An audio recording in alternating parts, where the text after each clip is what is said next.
L'armée ukrainienne a de nouveau tenté de frapper Moscou avec un drone. Un nouveau drone a été abattu dans la région de Lyubertsy. Les aéroports de Vnukovo et Domodedovo ont temporairement suspendu la réception et le départ des avions. Dans la région de Bryansk, un drone ukrainien a tenté de pénétrer dans un aérodrome militaire. L'avion a été rapidement détecté et neutralisé à l'approche de l'objet. Une autre attaque sophistiquée a été lancée par les forces ukrainiennes contre la péninsule de Crimée. Les troupes russes ont détruit 2 drones de reconnaissance et un missile anti-navire Neptune tiré depuis la région d'Odessa. Dans le secteur de Kupiansk, la situation n'a pas vraiment changé. Les troupes russes continuent de mener une guerre de position, tandis que les forces ukrainiennes rassemblent leurs réserves vers la ligne de front.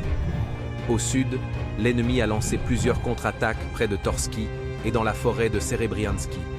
Toutes les tentatives ukrainiennes visant à améliorer leur position ont été contrecarrées par des tirs d'armes légères et d'artillerie. Les troupes ukrainiennes ont de nouveau lancé une frappe d'artillerie sur Gorlovka. Des dommages ont été causés aux infrastructures civiles, notamment à une école. Une personne est décédée, une autre a été blessée.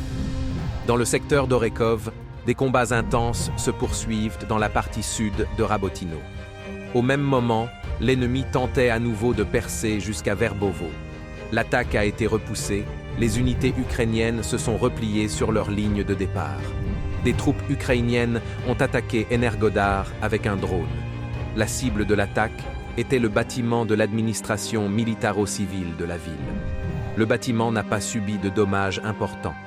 En direction de Kherson, les forces ukrainiennes poursuivent leur tentative de débarquement de troupes sur les îles du Liman du Dniepr.